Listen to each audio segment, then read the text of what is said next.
global warming hoaxathon and all the bans. Check this out. There's no question I'm in favor of banning fracking. We're going to be okay if the vast majority of the world goes vegetarian immediately. Coal-burning plants. No one's going to build another coal-burning. We got to shut the ones down we have. Do you ban plastic straws? I think we should. I love the vision of the Green New Deal. Do away with commercial air travel and a lot of other things. We have to take combustion engine vehicles off the road as rapidly as we can. What about offshore drilling oil? Would you ban it? Yes, absolutely yes. Yes. Some of it is with light bulbs, some of it is on straws, some of it, dang, is on cheeseburgers, right? I was writing that down. You see my pen? I was furiously writing down. So here's the ban from the hoaxathon. Here's the ban list. The Democrats want to ban straws, plastic straws, coal. I wrote so fast I can't even read what I wrote. What is that? Oh, natural gas. It looks like cars. I have such awful. They want to ban air travel, engines, combustion engines, offshore drilling. What is this one? Cheeseburgers and meat.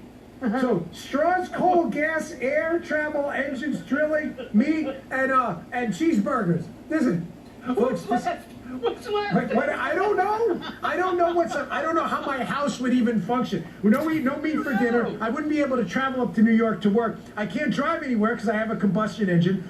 We don't have. Well, we do have natural gas. It's right over the other place, right? Coal. I don't know what percentage. But and plastic straws. I use glass straws in the house anyway. It's not really much of an environmental thing. Although, listen, if we can find options, great. But folks, do you understand how ridiculous this party has become? The ban brigade. And I just took a couple notes here because I think what makes our show different is I like to add just a level of color commentary, just not the rant. I mean, rants are great, but they don't really help you a lot. But just remember, I cited Thomas Sowell before to tie the show together. If you read Thomas Sowell's fantastic book, Vision of the Anointed, he talks about this, how the central planners have this fatal conceit, to quote Hayek as well, this fatal conceit, this knowledge problem, but they don't think it's a problem. In other words, the people want to plan your world. Get rid of coal, get rid of gas, we're going to plan for solar.